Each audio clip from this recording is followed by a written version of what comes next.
The wind howled through the dense jungle, rustling the towering trees as an eerie silence settled in. A storm was coming, thick clouds rolling over the horizon, threatening to drench the land below. But it wasn't the storm that had the rescue team on edge. It was the frantic distress call they had received. Deep in the heart of the wilderness, a rare white tiger family was in danger, and time was running out. As the team's helicopter hovered above the jungle, scanning for any sign of movement, the radio crackled with an unsettling report. A group of poachers had been spotted nearby, closing in on the very location where the tigers were last seen. The mission had just become more than a rescue. It was a race against ruthless hunters who would stop at nothing to claim their prize. But before the team could act, an unexpected figure emerged from the jungle, a man ragged in appearance, his clothes worn and tattered.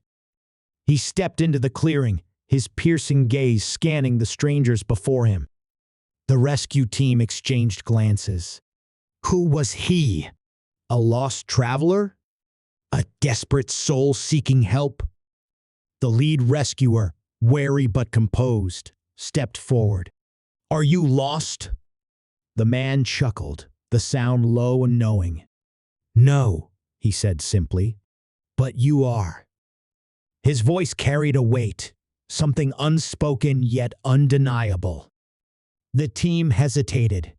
Then came the scoffs from one of the younger rescuers, who sneered, "What's a homeless guy like you doing out here? This is a dangerous mission. You wouldn't last a day." Another joined in, shaking his head. "Yeah, step aside. We've got work to do." But the man didn't flinch. Instead, his expression remained unreadable as he looked toward the jungle. "You don't understand," he said. "The white tigers, they're in more danger than you think."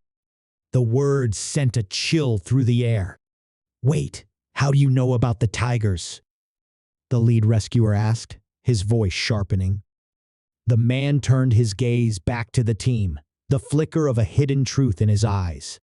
"Because," he said, stepping forward, "I put them there."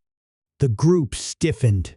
Confusion, suspicion, and disbelief swirled in the air. The younger rescuers were quick to dismiss him, laughing under their breath. "Right. And I suppose you're a secret millionaire too?" one mocked. But the man said nothing. Instead, he simply turned and walked deeper into the jungle, his silent invitation daring them to follow. Reluctantly, the team moved after him, each step taking them further into the unknown. As they ventured deeper, the jungle seemed to shift around them, the once familiar terrain becoming more treacherous. The man moved effortlessly through the undergrowth, his every step deliberate. The scoffing rescuers began to quiet. How did he know his way so well? Then, the first real sign of trouble emerged.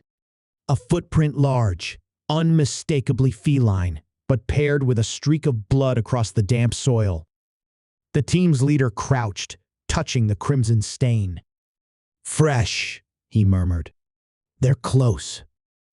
A sudden rustling sent everyone's nerves on edge.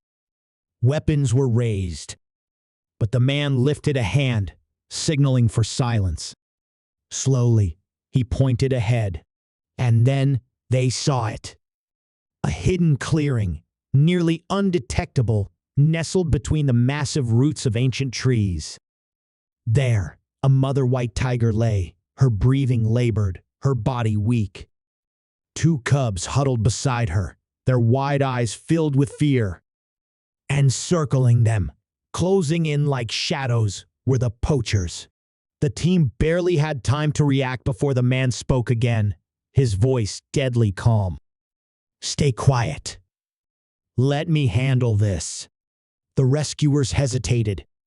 Was he out of his mind? These were armed men. But before they could protest, he stepped forward, his ragged appearance betraying none of the authority in his movements.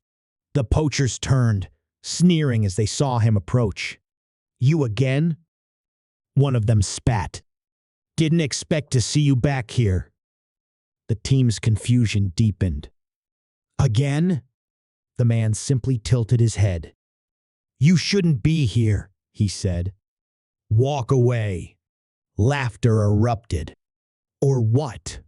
His expression didn't change, but something shifted in the air, a tension so thick it was suffocating. "Or you'll regret it," he said. One of the poachers reached for his weapon, only to freeze as the sound of rustling leaves surrounded them. Shadows moved in the trees, silent but unmistakable. More of his men emerged from the jungle, each one armed, each one bearing an insignia hidden beneath the grime of their clothes. The rescuers could barely breathe. "Who was this man?" One of the poachers cursed under his breath, realizing too late the trap they had walked into. This isn't possible." The man stepped closer, his voice now a whisper of steel. "I told you before," he said. "This jungle isn't yours." "It never was." The poachers exchanged frantic glances. Then, without another word, they turned and fled into the night. The jungle grew silent again. The rescuers stood frozen as the man finally turned back to them. Gone was the ragged wanderer they had mocked. In his place stood someone else entirely, someone powerful, untouchable. The team's leader found his voice, barely above a whisper. "Who are you?" For the first time, the man gave a small smile. Someone who never forgot where he came from. The rescuers watched as he knelt beside the mother tiger, murmuring something low and comforting. The great beast, despite her pain, rumbled in recognition, pressing her head against him. The weight of the moment settled in. This man, the one they had dismissed as a nobody, was the reason these tigers had survived this long, and they had nearly let their own arrogance blind them to it.